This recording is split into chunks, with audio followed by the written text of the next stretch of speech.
اچھا، مرزا صاحب کسی کو خوش کرنے کے لیے نہیں لکھتے تھے۔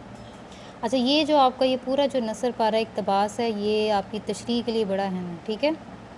تو یہ آپ نے انڈر لائن کر لیں، ہائی لائٹ کر لیں، بریکٹس لگا لیں، یہاں پر لکھ لیں اہم یا امپورٹنٹ جو بھی آپ نے لگانا تاکہ آپ کو یاد رہے۔ شاہد صاحب کہتے ہیں کہ مرزا صاحب کسی کو خوش کرنے کے لیے نہیں لکھتے تھے۔ مرزا صاحب پیسے کے لیے بھی نہیں لکھتے تھے، پیسے کی تو انہوں نے کبھی پرواہ نہیں کی، بلکہ پیسے کے ذکر پر وہ چڑ جاتے تھے اور انہیں منانا مشکل ہو جاتا تھا۔ لاہور کے اکثر پبلشروں نے مرزا صاحب سے کتابیں لکھوانی چاہیں اور بڑی بڑی رقمیں پیش کیں، مگر مرزا صاحب نے انہیں ایک لفظ بھی لکھ کر نہیں دیے۔ اور جب اپنا پہلا ناول یاسمین لکھا تو اپنے ایک شاگرد پبلشر کو بے مزد دے دیا۔ بے مزد کہتے ہیں بیٹے بغیر مزدوری کے، بغیر پیسوں کے، بغیر کسی رقم کے۔ اس کے کچھ عرصے بعد دوسرا ناول خواب ہستی لکھا، اسے بھی بغیر کچھ لیے دیے چھپوا دیا۔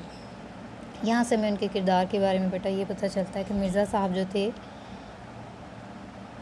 کس کردار کے آدمی تھے، پیسے کے ذکر پر چڑ جاتے تھے، ٹھیک ہے؟ کس قدر وفادار آدمی تھے کہ وہ اپنی مرضی سے لکھتے تھے۔ وہ یہ کہتے ہیں کہ اس زمانے میں آپ کو پتہ ہے کہ جتنے بڑے پبلشر آپ کو پتہ ہے وہ کتابیں چھاپتے ہیں، کتابوں کی اشاعت کرتے ہیں، تو انہوں نے لاہور میں بہت تقریباً جتنے بڑے بڑے جو پبلشر تھے، لاہور گڑھ تھا آپ سمجھ لیں اس زمانے میں ادیبوں کا، اور وہ اسی طرح سے مطلب معاہدہ کر لیا جاتا ہے آپ کو پتہ مصنفین سے، شعراء سے کہ ان کی کتابیں ہوں گی، اس طرح انہیں پیسے ملیں گے۔ تو مرزا صاحب نے کسی کو ایک لفظ لکھ کر نہیں دیا۔ اب اسی حوالے سے شاہد صاحب نے یہ دیکھیں نا ایک واقعہ لکھا، وہ کہتے ہیں کہ ایک پبلشر صاحب لاہور سے دلی محض یعنی صرف اس غرض سے آئے تھے کہ مرزا صاحب سے ناول لکھوائیں گے۔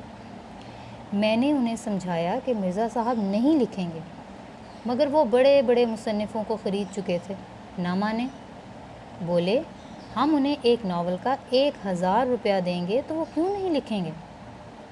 یہ وہ زمانہ تھا کہ 200-250 روپے میں اچھا خاصا ناول پبلشر کو مل جاتا تھا۔ چنانچہ مجھے چھوٹتے ہی مجھے اپنے ساتھ لے کر مرزا صاحب کی خدمت میں حاضر ہوئے۔ سمجھ آئیے نا آپ کو کہ وہ یہ کہہ رہے ہیں کہ اس زمانے میں کوئی بڑے معروف پبلشر تھے اور وہ دلی آئے اسپیشل لاہور سے کہ مرزا صاحب سے ناول لکھوانا ہے۔ شاہد صاحب اصل میں مرزا صاحب کے مزاج سے واقف تھے، پبلشر نہیں واقف تھے، تو انہوں نے کہا میں تو بہت بڑے بڑے مصنفوں کو پیسے دے کر لکھوا لیتا ہوں کتابیں، تو مرزا صاحب کو میں 1000 دوں گا، حالانکہ وہ کہتے ہیں کہ اچھا خاصا کوئی بھی مصنف 200-250 روپے میں ایک ناول لکھ دیتا تھا۔ اس زمانے میں 200-250 بیٹا بہت معقول رقم تھی، تو آپ سوچیں کہ 1000 روپیہ کیا رقم ہوگی، ٹھیک ہے؟ وہ کہتے ہیں مجھے ایک کہہ کے بڑے اصرار کے ساتھ مرزا صاحب کی خدمت میں حاضر ہوئے۔ میں نے تعارف کروایا، مرزا صاحب کا ماتھا ٹھنکا بیٹے ٹھنکنا جو ہے، یہ ماتھا ٹھنکنا ہوتا ہے محاورہ، اس کا مطلب ہوتا ہے شک ہونا، شبہ ہونا، چونک جانا۔ پبلشر صاحب نے چھوٹتے ہی ناول لکھنے کی فرمائش کی، چھوٹتے ہی فوراً اسی وقت۔ مرزا صاحب بڑے ٹھنڈے مزاج کے آدمی تھے، انہیں غصہ نہیں آتا تھا۔ اب انہوں نے کیا جواب دیا پبلشر کو؟ بولے آپ میرے ناول کے 5000 دے دیں گے، 10,000 دے دیں گے، مجھے یہ منظور نہیں ہے کہ جو کام کر رہا ہوں اسے چھوڑ کر آپ کے لیے ناول لکھوں۔ 5-10 ہزار کی بات سن کر پبلشر صاحب کی سٹی گم ہو گئی اور 2-4 منٹ پہلو بدل کر رخصت چاہی۔ سٹی گم ہونا محاورہ ایک بیٹے ہوش اڑ جانا، ہوش و حواس گم ہو جانا، پہلو بدل کر کہ ذرا ایسے ادھر ادھر رخ بدل کے ایسے بدلا اور آرام سے اٹھ کے رخصت چاہی، چلا گیا۔ یعنی مرزا صاحب نے کیا جواب دیا تھا کہ آپ مجھے 5-10 ہزار بھی دیں گے تب بھی میں نہیں لکھوں گا۔ مرزا صاحب اس زمانے میں اپنی مارکۃ الآراء کتاب مذہب اور باطنیت لکھ رہے تھے۔ اچھا، مارکۃ الآراء کہتے ہیں غیر معمولی کو۔ ایک بات آپ نے یاد رکھنی ہے، بچے کیا کرتے ہیں جب ان سے یہ MCQs میں بھی پوچھا جاتا ہے، شارٹ کوسچن بھی آپ کو آ جائے گا، مختصر سوال کہ ان کی مارکۃ الآراء کتاب کا نام اور اس کا مقام و مرتبہ بتائیے، تو بچے لکھ دیتے ہیں مذہب، ان کی کتابوں کا نام مذہب اور باطنیت ہے۔ بیٹا یہ ایک کتاب ہے، ایک ہی کتاب ہے، یہ دیکھیں آپ کو انڈر لائن نظر آ رہا ہے نا، اس کتاب کا نام ہے مذہب اور باطنیت، ٹھیک ہے؟ جیسے کسی نے لکھا ہو سیاست اور سماج، ایک کتاب کا نام ہوگا، تو یہ 2 کتابیں نہیں ہیں۔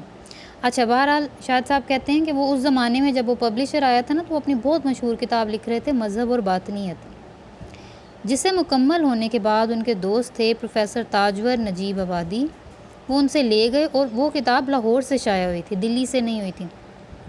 اب شاہد صاحب کہتے ہیں، یہ انڈر لائن کر لیں بیٹا، ایک تو اس کتاب کا نام اور دوسرا یہ ان کا مقام و مرتبہ جو وہ کہتے ہیں کہ مرزا صاحب کا صرف یہی ایک علمی کارنامہ ہے، مگر ایسا کارنامہ کہ اردو کی اگر 100 عمدہ کتابیں چھانٹی جائیں تو ان میں مذہب اور باطنیت کو ضرور شریک کرنا پڑے گا۔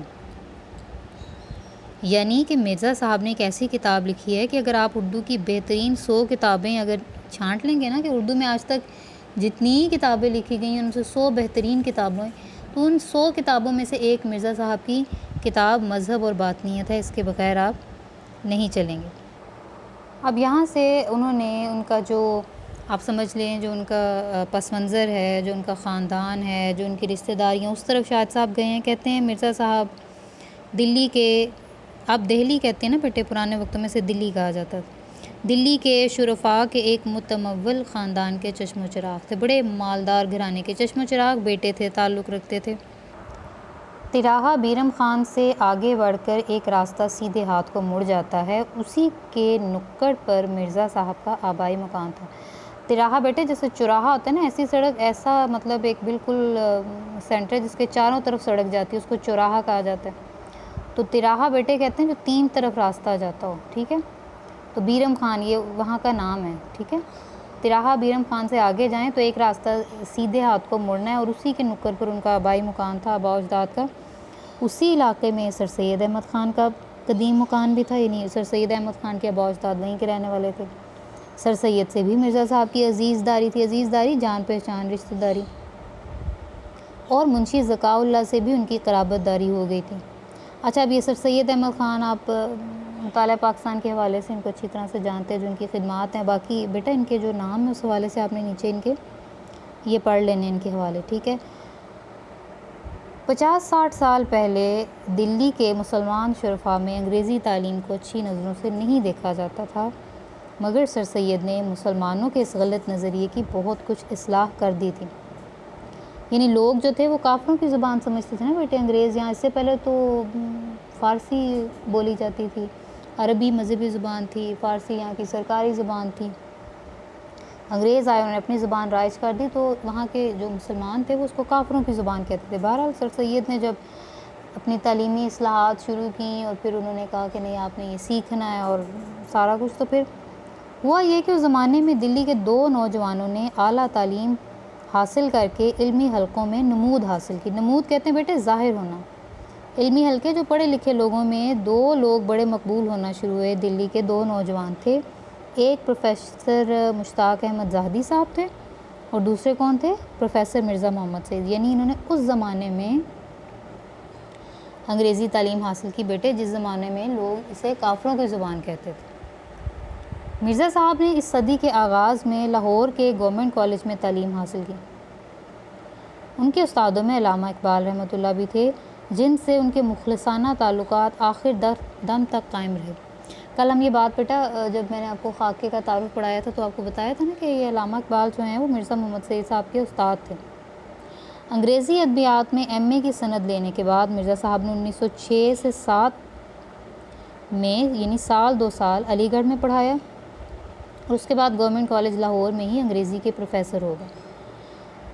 یعنی کیا کیا کہ ایم اے انگلش کیا، تقریباً 2 سال علی گڑھ جو ہے یونیورسٹی کالج وہاں پر پڑھایا، اس کے بعد گورنمنٹ کالج لاہور میں آ گئے، دلی چھوڑا لاہور آ گئے۔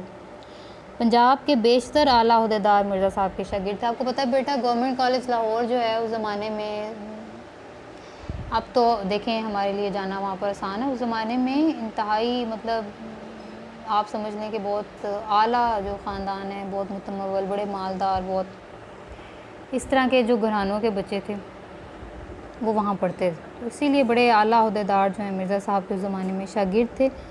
اب پطرس اور تاج، ان کا میں نے آپ کو کل حوالہ دیا، پطرس بخاری جو ہیں یہ اردو کے بڑے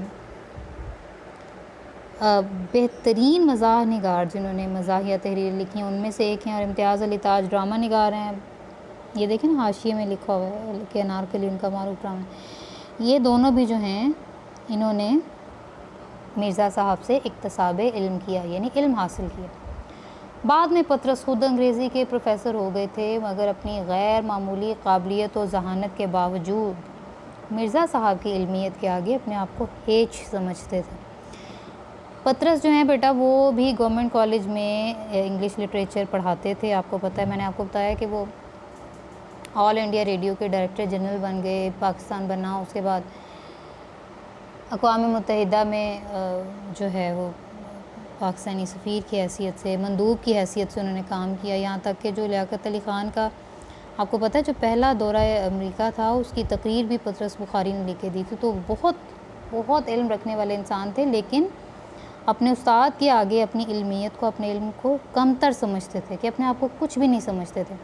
اب شاہد صاحب کہتے ہیں کہ میں نے بارہا یعنی بہت مرتبہ پطرس کو مرزا صاحب کی خدمت میں حاضر ہوتے دیکھا ہے، لیکن پطرس کو میں نے کسی اور کا اتنا ادب و احترام کرتے نہیں دیکھا، یہاں تک کہ وائسرائے ہند کا بھی نہیں۔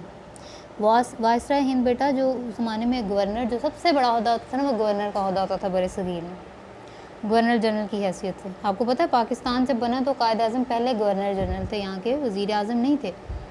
تو اس زمانے میں کیونکہ یہ سب سے بڑا عہدہ ہوتا تھا، اب اس کے بعد یہ پھر وزیر اعظم اور یہ وہ ہو گئے، تو اس زمانے میں وہ کہتے ہیں کہ شاہد صاحب کہتے ہیں کہ میں نے کبھی پطرس کو وائسرائے ہند کا بھی اتنا احترام کرتے نہیں دیکھا جتنا وہ مرزا صاحب کا کرتے تھے۔